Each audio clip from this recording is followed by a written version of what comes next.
La KGB, el servicio secreto de la otrora Unión de Repúblicas Socialistas Soviéticas, uno de los grupos de inteligencia de los servicios relacionados con el Estado más polémicos, también más rodeados de leyenda y que sin lugar a dudas dejó una marca indeleble en el siglo XX.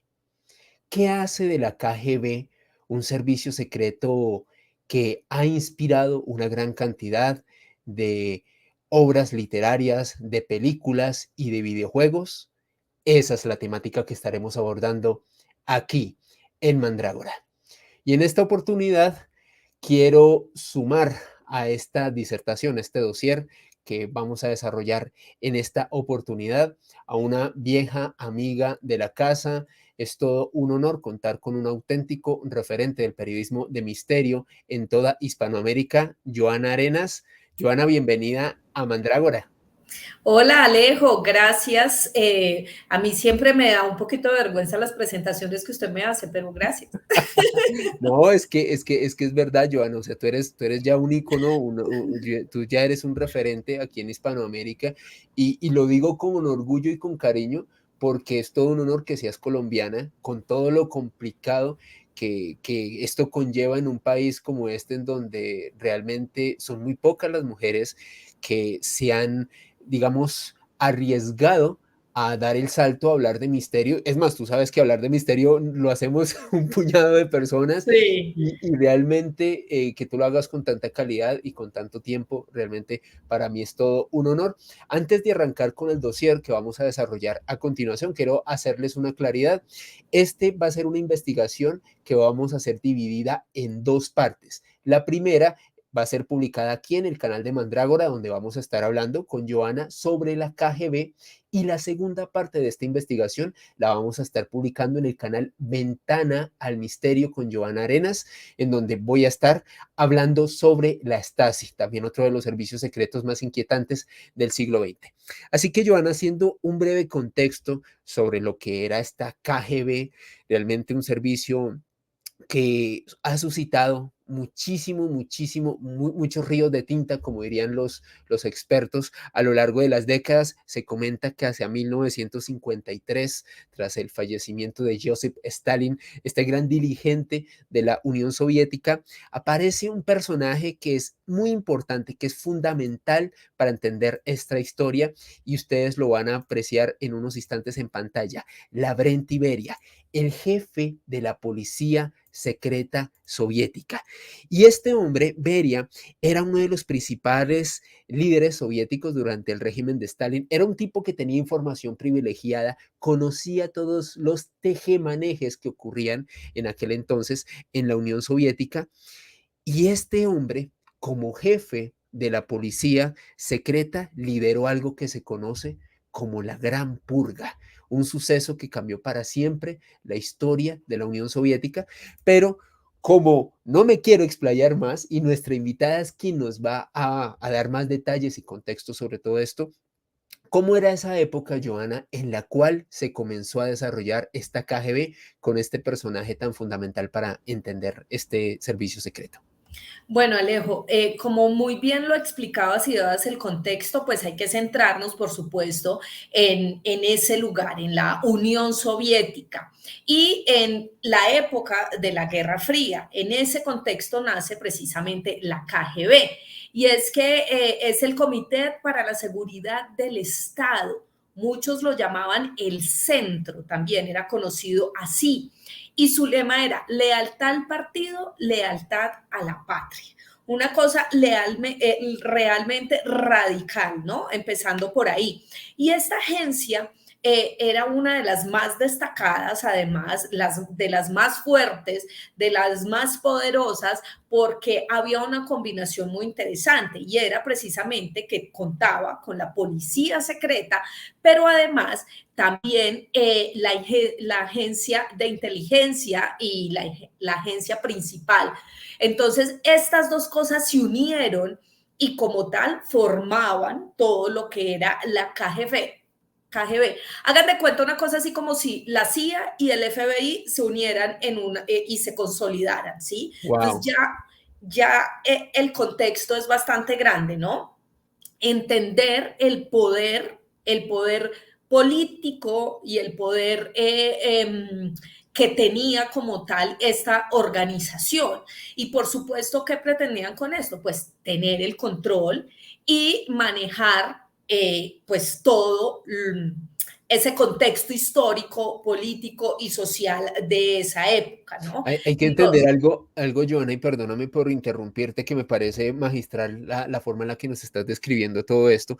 Imagínense una organización tan poderosa que básicamente era como una especie de policía secreta con poderes casi ilimitados uh-huh, dentro del contexto de la Unión Soviética, en una época en la que se desarrollaba la Guerra Fría, y como siempre me gusta contextualizar cuando se habla de este periodo histórico, se había culminado la Segunda Guerra Mundial, y en la Guerra Fría básicamente emergieron dos grandes potencias en ese momento que se disputaban la hegemonía política, económica, social de todo el mundo, como lo eran la Unión Soviética y los Estados Unidos. Y cada uno de estos países quería imponer su modelo, expander su eje de influencia, y obviamente uno de los brazos ejecutantes de esta influencia y del control que querían ejercer sobre el pueblo por parte de los soviéticos era esta KGB de la que tú nos estás hablando. Así que este contexto, imagínate, donde había una tensión latente internacional, uh-huh. donde literalmente tanto soviéticos como norteamericanos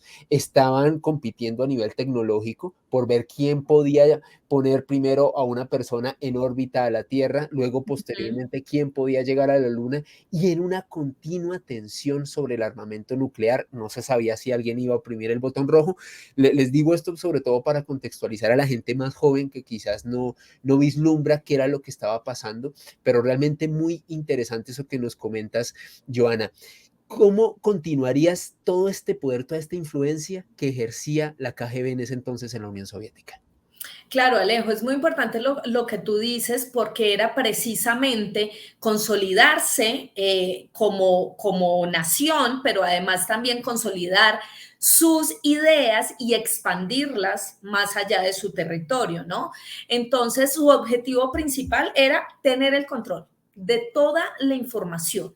Uno, para poder saber, tener el control y poder manejar los hilos dentro de su territorio, pero además también lo que hacían era enviar espías a otros espacios, a otros territorios para poder obtener información sobre el enemigo, en este caso, por ejemplo, Estados Unidos. Entonces, su objetivo era, aparte de mantener esa información y el control, supervisar la opinión pública, controlar la subversión, porque pues obviamente no todos estaban de acuerdo con este contexto en el cual vivían, entonces tenían que tener controlado a quienes pensaran diferente o incluso se atrevieran a refutar algo de este gobierno y de esta política que se estaba implantando allí de desarticular cualquier tipo de control que pudiera precisamente desestabilizar el comunismo, también oprimir o generar opresión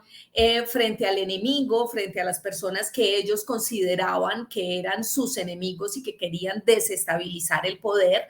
Obviamente la censura que había en los medios de comunicación, en las personas destacadas, se conocían también que incluso quienes se atrevieran a decir algo en contra del gobierno, en contra de estas instituciones, pues inmediatamente eran reprimidos, controlados, asesinados, porque esta gente era de verdad fuerte.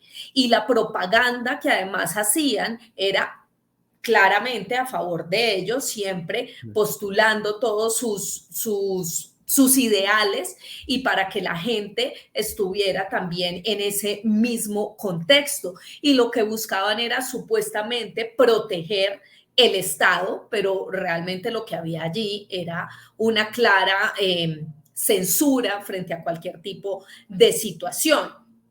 Allí se vivieron muchas cosas, hay muchas historias de artistas que fueron asesinados, que Wow. fueron desaparecidos, igual que escritores, que periodistas, los sindicatos no tenían ningún tipo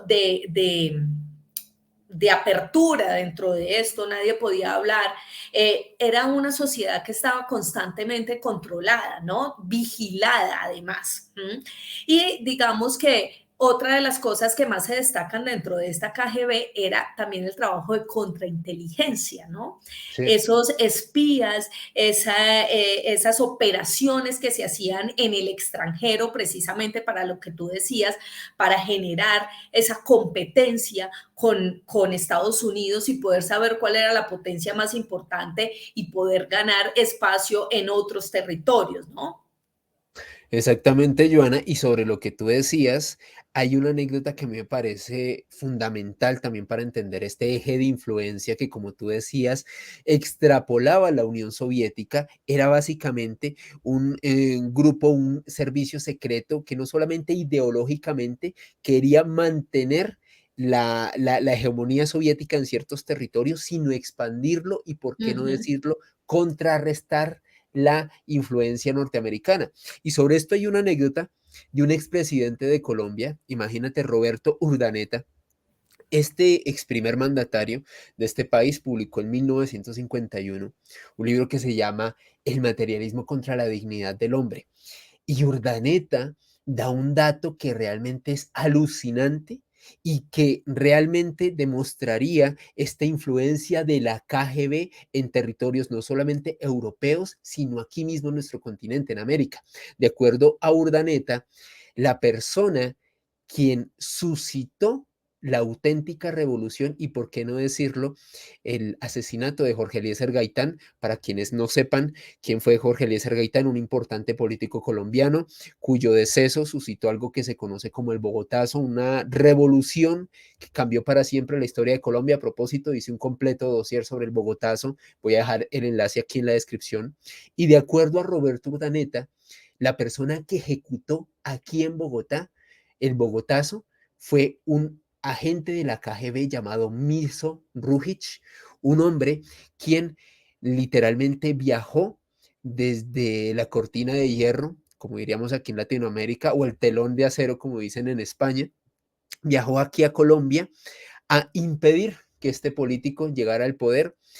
Y de acuerdo a Urdaneta, el plan maestro para ejecutar este accionar violento aquí en la capital de Colombia vino por parte de Laszlo Rag, el ministro de Interior húngaro, un hombre que, de acuerdo a este ex primer mandatario, o sea, estamos hablando de una fuente bastante importante, un presidente de un país como lo fue Roberto Urdaneta, pues Laszlo Rag fue el hombre quien ideó este plan para que se ejecutara esto. Entonces, imagínate, Joana, estamos hablando de cómo la KGB, imagínate, ya se extrapolaba al eje de influencia de Europa del Este, incluso en América, si es que es verdad esto, porque pues al menos salvo esta declaración de Roberto Urdaneta, no se han encontrado pruebas físicas o materiales de que realmente haya habido un agente de la KGB acá, pero sí llama mucho la atención que un expresidente se juegue el prestigio, ¿si me entiendes? Que un expresidente diga esto, realmente tiene bastante peso. ¿Tú qué opinas sobre esta hipótesis de que el Bogotazo fue causado por un agente de la KGB? ¿Y qué más nos puedes decir sobre ese tipo de acciones que ejecutaba la KGB en su momento? Alejandro, esta es una de las teorías conspirativas en relación precisamente a la muerte de Gaitán. Hay muchas otras teorías, pero claramente esto fue un plan que desestabilizó a la sociedad colombiana y que marcó precisamente lo que se vino después, el Bogotazo, la época de la violencia, esa pelea tan cruel entre conservadores y liberales. Entonces, digamos que dentro de todo ese contexto y para explicar precisamente quién realmente fue el que asesinó, pues más que el que asesinó, sino el que planeó la muerte de Gaitán, pues hay muchas teorías. De hecho, dentro de eso también se dice que Roa, que fue el asesino directo, la persona que contactaron para que disparara, precisamente estaba conectado con este servicio y que lo habían contactado porque él tenía algunos temas psicológicos y además estaba obsesionado con todo el asunto del comunismo Sí, y con todo este tema de los espías secretos, y esto era una persona que se podía de alguna manera manipular, y por eso este personaje fue importante en este momento histórico de Colombia. Muchos otros también hablan, por ejemplo, de la famosa fotografía de Fidel Castro, sí. precisamente en ese momento histórico del país. Ya se ha dicho muchas veces que Fidel era un estudiante en esa época y que estaba aquí precisamente para un foro, pero también otros tantos muy conspirativos se han atrevido a decir que él tuvo que ver un poco también ahí con esa relación entre la Unión Soviética, la KGB y la muerte de Gaitán.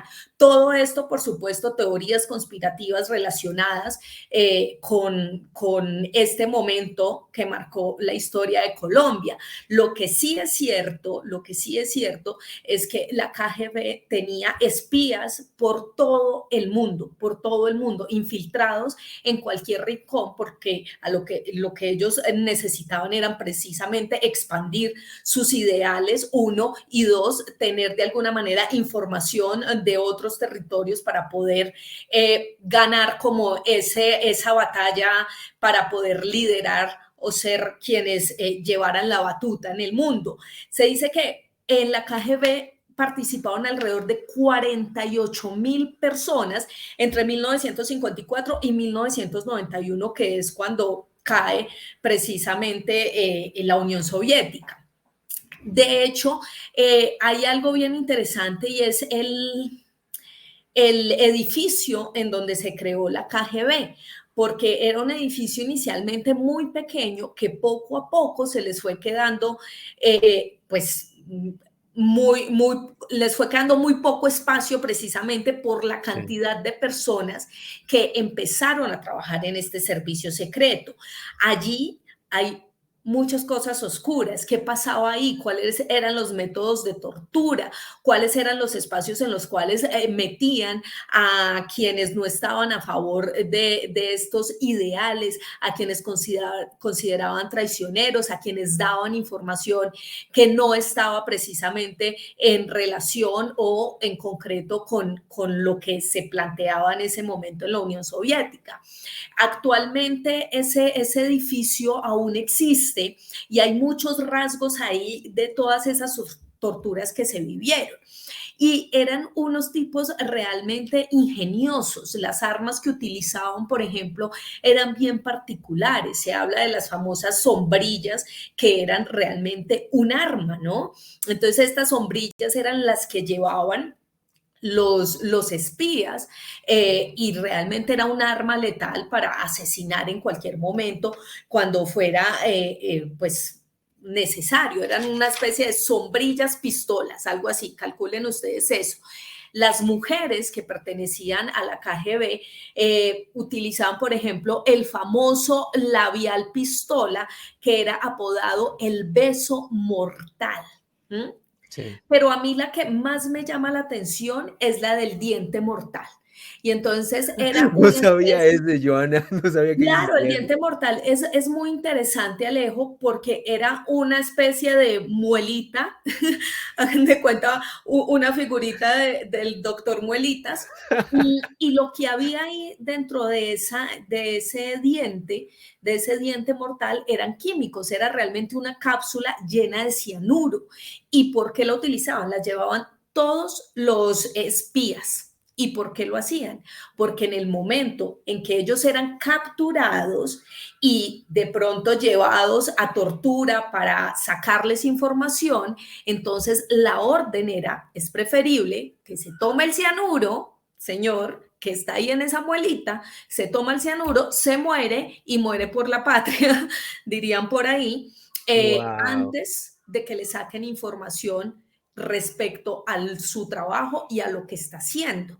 Entonces, también hay que calcular, digamos que el manejo que se le daba a esto, la capacidad que tenían para crear cosas y sobre todo poder morir antes que ser incluso unos traicioneros del comunismo. Wow, impresionante ese detalle, no lo conocía, Joana, me hiciste recordar también una práctica que hacían los nacionalsocialistas, que era llevar una cápsula de cianuro y de la misma forma en la que tú nos comentabas, para evitar dar información clave, clasificada ante una tortura, pues preferían morder esa pastilla y no decir nada. Sobre este señor Lavrenti Beria, pues básicamente cuando Nikita Khrushchev llegó al poder tras el deceso de Joseph Stalin, veía a este hombre como un auténtico obstáculo, no le caía bien, reformó esa policía secreta, se funda oficialmente la KGB en el 54 y pasa todo lo que nos cuenta Joana, aunque hay muchos historiadores que dicen que simplemente era un vericueto legal, en realidad la KGB había estado funcionando desde hace muchísimo tiempo antes, sino que simplemente esta había sido como una oficialización por parte de la Unión Soviética. Dentro de lo que tú nos comentabas también de estas construcciones o prisiones que utilizaba la KGB, a propósito, ya estamos viendo el edificio de la KGB en Riga, la capital de Letonia, en donde de acuerdo a los cronistas se recluían a prisioneros en celdas que tenían un tamaño de 3 a 5 metros, con camas de madera, sin colchones y con la luz siempre encendida. O sea, imagínate, Joana y también queridos mandragorianos, estar en una celda tan pequeña, prácticamente en unas condiciones realmente incómodas, por qué no decirlo, inhumanas, no poder descansar, siempre una luz fuerte encendida. Se comentaba que en algunos momentos en el piso de la prisión y sobre todo debajo de estas celdas había un sistema de calefacción que podía producir una temperatura de 40 grados centígrados.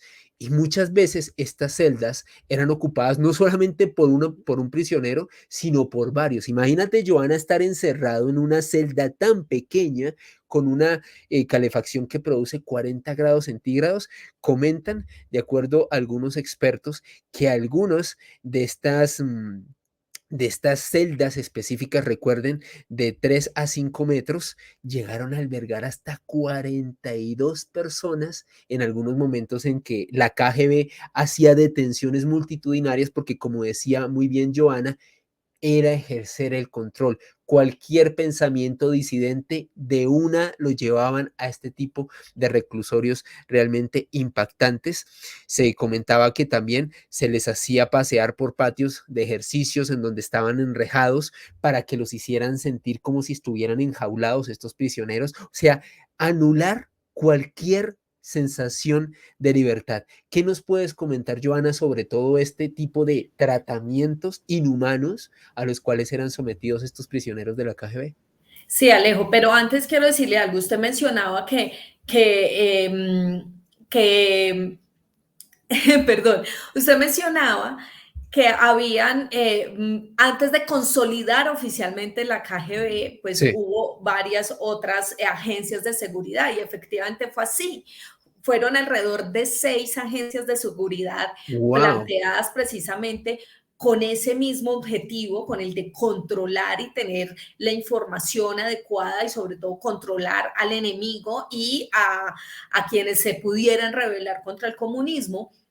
Y precisamente hay un dato bien curioso, Alejo, y es que todos los directores de esas 6 agencias anteriores a la KGB fueron asesinados después de que se Wow. cerraban esas agencias. Y realmente hay que entender algo, esas agencias de seguridad no es que cierren y ya, o sea, la KGB no se ha acabado, simplemente se transforman. Hay Exactamente. otros métodos para actuar, hay otra manera mucho más evolucionada, entre comillas, como la actual, para precisamente tener el control. Lo que pasa es que obviamente ya no es como en el momento de la Guerra Fría, donde digamos que los métodos eran mucho más burdos e incluso mucho más conocidos, como los que nos explicaban aquí en este momento, pero son métodos que además no solo han sido utilizados por la Unión Soviética, o sea, Exactamente. esto lo hemos hablado en otros programas y en otros contextos. Estados Unidos también ha usado los métodos de tortura desde tiempos tiempos remotos, Así precisamente, es. porque siempre buscan cómo controlar al enemigo, cómo controlar a quienes se atrevan de alguna manera a no seguir las reglas que determinados gobiernos o personas pretenden implantar, ¿no? Entonces, esos métodos de tortura como el de dejar la luz encendida, el de meter a tantas personas en un espacio tan reducido, son métodos que han sido utilizados en casi que todo el mundo, en Exactamente. casi que todas las agencias de seguridad. Entonces, es bien Es curioso eso. maravillosa la aclaración que haces, Joana, porque de verdad que históricamente aquí en Occidente siempre tendemos a poner a los soviéticos como los más malos del paseo, pero el tema es Ujú. que aquí todos son malos. Todos los Sí, servicios secretos han hecho cosas iguales o o peores, tal y como tú peores. dices. O peores, o sea, si vamos a los métodos de tortura de Estados Unidos, donde le inyectaban por el ano a personas ciertos líquidos precisamente para generarles esa tortura, o la famosa tortura que todos conocemos por las películas de levantar las uñas mientras sacaban información privilegiada, eso lo hacía la CIA. ¿Ves? Claro. Entonces, digamos que no es justificar estos hechos, pero sí es entender claramente que son situaciones que han pasado en todos los territorios en los cuales se ha utilizado pues este tipo de agencias de seguridad, ¿no? Exactamente, Joana, Ujú. realmente impactante todo esto de lo que nos estabas comentando sobre este tipo de torturas. Aquí, de hecho, finalmente les quiero compartir un museo de la KGB que está ubicado en Vilna.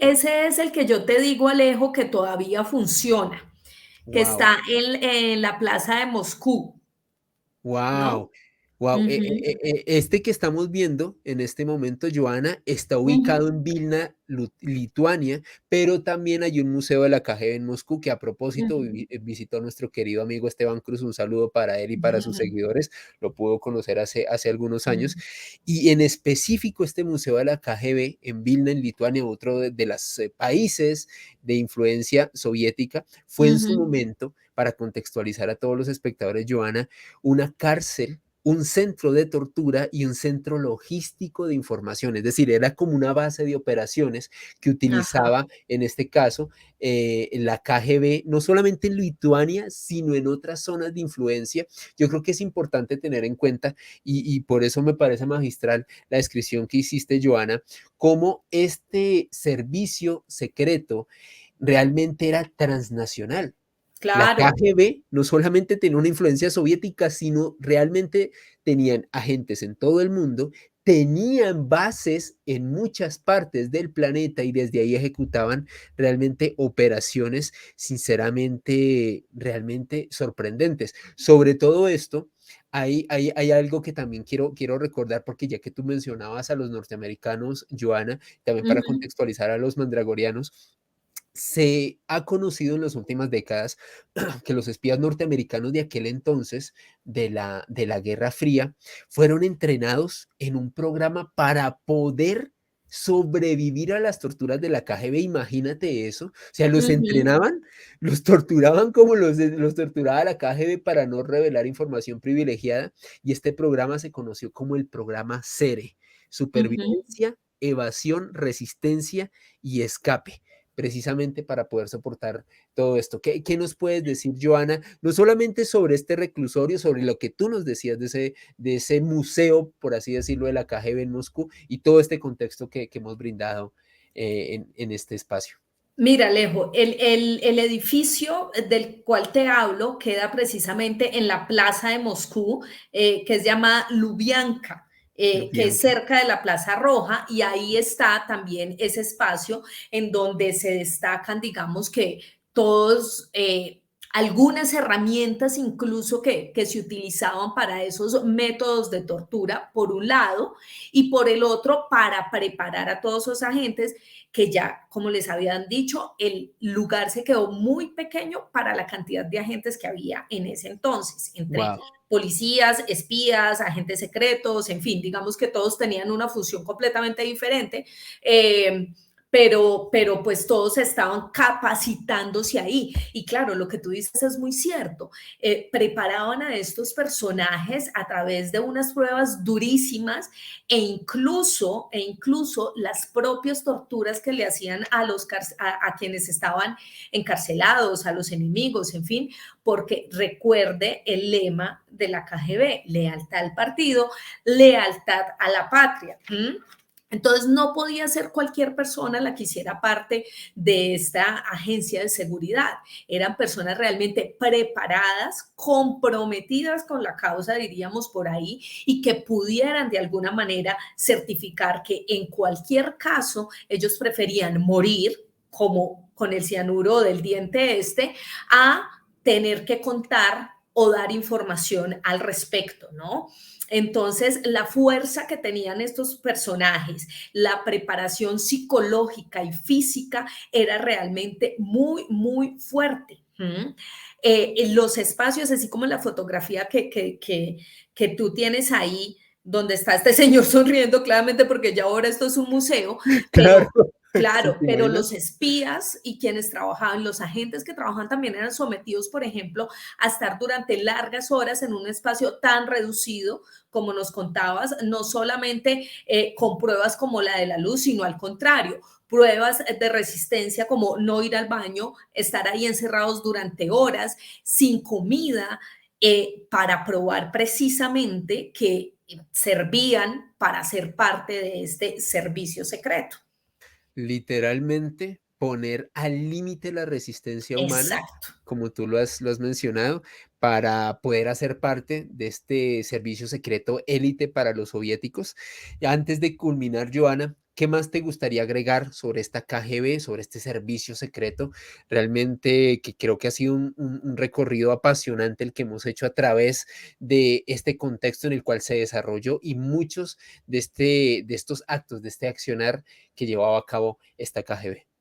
Bueno, como muchos saben, Vladimir Putin hizo parte de la KGB, fue uno de los espías precisamente entre 1975 y 1991, él fue agente de este servicio secreto y por eso incluso se dice que él en la actualidad mantiene este tipo de agencias que claramente hoy no se llama KGB, como lo hablamos hace un rato, ahora se llama el SBR, Servicio de Inteligencia Exterior, Sí. que además se le denomina Servicio Federal de Seguridad de la Federación Rusa. Un nombre exclusivísimo.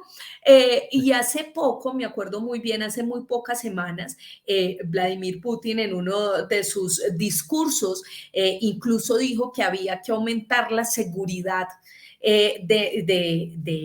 de Rusia, porque se estaba filtrando mucha información y necesitaban controlarla. En fin, esto claramente para decirles que aún, como lo hemos dicho en este video, aún se mantiene este servicio de inteligencia. Lo que pasa es que un poco más discreto, un poco con métodos, digamos que menos escandalosos que antes. Y ahí sobrevivirá, porque pues claramente los rusos y Vladimir Putin pues tienen un delirio ahí grande. Sí. Claro, un delirio impresionante, pero esto no solamente ellos, o sea, esto pasa en muchos otros países y muchas otras naciones que quieren ser potencia mundial. Exactamente. Pero por eso a mí me da risa, Alejo, aquí haciendo un comentario así suelto, me da risa cuando la gente no cree en las teorías conspirativas, o sea, la gente no cree que nos manipulan y que hay cosas que uno no puede entender sobre cómo se maneja la política, la economía y todo el tema social incluso en el mundo, ¿no? De acuerdo. Pero pasando también de eso, de ese comentario suelto, por ejemplo, el Papa Juan Pablo II también tuvo espías del Sí. KGB que lo Wow. vigilaban, porque precisamente cuando él subió al papado, que fue en 1978, pues él constantemente sus discursos iban en contra del comunismo, en contra de todo lo que se estaba viviendo precisamente en este espacio y a la Unión Soviética pues le preocupaba que este papa, que además era súper abierto, que llegó a poner otra tendencia dentro de la Iglesia Católica y el Vaticano, pues de alguna manera como que inyectara ese discurso, no solo en la Unión Soviética, sino también en el mundo. Y precisamente varios espías de la KGB estuvieron alrededor del Vaticano y estuvieron infiltrados para tratar de sacar información del Papa y saber cómo iba a actuar de alguna manera, ¿no? Impresionante eso, Joana, sobre lo que tú decías del Papa Juan Pablo II. Recuerdo la polémica que hubo en su momento. Karol Wojtyła, así era el nombre de pila de este hombre, un hombre de origen polaco, Uh un -huh. país de clara influencia soviética en ese entonces, de influencia comunista, y que de un país de su propia influencia surgiera la máxima figura espiritual en Occidente, al menos para la Iglesia Católica, como era el Papa, con una clara postura, como tú bien decías, anticomunista. Obvio, esto hizo de inmediato que la KGB se mosqueara, perdón, se mosqueara y realmente designara a varios agentes para poder vigilarlo día y noche. Uh Realmente, -huh. Joana, creo que ha sido un recorrido apasionante, muy impactante sobre lo que ha significado la KGB, que como tú bien decías, para mí sigue existiendo, pero con otro nombre, Uh un -huh. poco más, Y un un poquito poco, más controlados también, ¿no? sí, sí, sí, también hay que tener en cuenta que hoy en día el poder de la Rusia actual no se equipara al de la Unión Soviética, al menos en lo que era, en lo que sucedía hace algunas décadas de influencia, no solamente en Europa del Este, sino a nivel mundial. Joana, me gustaría que por favor nos brindaras tus conclusiones, tus redes sociales y también recordarle a los espectadores que esta es la primera parte de esta investigación. La segunda parte la vamos a publicar posteriormente en el canal Ventana al Misterio con Joana Arenas, tu espacio aquí en YouTube. Entonces, ¿cuáles son tus conclusiones, Joana, aquí sobre la KGB? Pues Alejo, mira, a mí este tipo de historias me llaman mucho la atención porque yo siempre digo que la realidad supera la ficción. Entonces, entender cómo funciona esto, cómo funciona la maldad, cómo funciona el poder además y las ganas de manejar ese poder absoluto y digamos que los hechos que se cometen alrededor de esta búsqueda del poder realmente me llevan a pensar que los seres humanos somos muy desquiciados. Y de verdad que aquí nos falta mucho por ahondar también dentro de esto. Solamente los métodos de tortura son una vaina absolutamente impresionante. Es que sobre lo que tú dices, Joana, nosotros hemos revelado la información conocida, Uh o sea, -huh, lo oficial. uh Aquí hay -huh, que ver qué tantas cosas no se saben de operaciones uh encubiertas -huh. realizadas por la KGB, métodos de tortura, coacción, o sea, realmente es impresionante y es un tema que realmente da mucho, mucho de sí, como tú bien decías. Joana, ¿cuáles son tus redes sociales y cómo pueden acceder a tu canal Ventana al Misterio? Alejo, mis redes es muy fácil, me pueden buscar en todas como arroba yarenasb, yarenasb, y por supuesto el canal de YouTube Ventana al Misterio con Joana Arenas, Ventana al Misterio con Joana Arenas. Les estaremos publicando la segunda parte de este especial. Aquí nos unimos Mandrágora Misterio y Ventana al Misterio para hacer este especial de este tema que nos llama mucho la atención. Entonces, les estaremos publicando cuando Alejo mañana. Sí, Mañana sí, sí, la segunda exactamente. parte donde Alejo nos va a hablar precisamente de otra agencia de seguridad que también, digamos que marcó la historia y de la cual hay mucho que hablar. Entonces, mañana a las 6:30 hora Colombia estaremos poniendo esa segunda parte en Ventana al Misterio. Para que estén muy pendientes, 6:30 de la tarde de Colombia, 20:30 de la Argentina, 1:30 de la madrugada de España, porque tú sabes que hay mucha gente que te sigue tanto a ti como a este servidor, gracias a la gente transnacional que sigue Gracias. nuestros espacios, porque de verdad es un honor que nos sigan desde tan lejos y obviamente a todos los parceros colombianos. Uh -huh. Así que, Joana, sin más dilación, de verdad siempre ha sido un honor y siempre es un gusto contar Igual. contigo, con tus investigaciones, con tus dossiers. Ya saben, estén pendientes de la publicación de la segunda parte de esta investigación en Ventana al Misterio. El enlace se los voy a dejar aquí abajo. También pendientes de las redes de Joana, de mis redes, también del apartado de comunidad de YouTube, porque tanto Joana como este servidor en nuestros respectivos canales les estamos avisando, miren, aquí ya está la segunda parte, miren, aquí está la primera parte, para que no se pierdan este dossier conjunto entre Ventana al Misterio y Mandrágora Misterios. Así que, Joana, de verdad, muchísimas gracias por tu tiempo.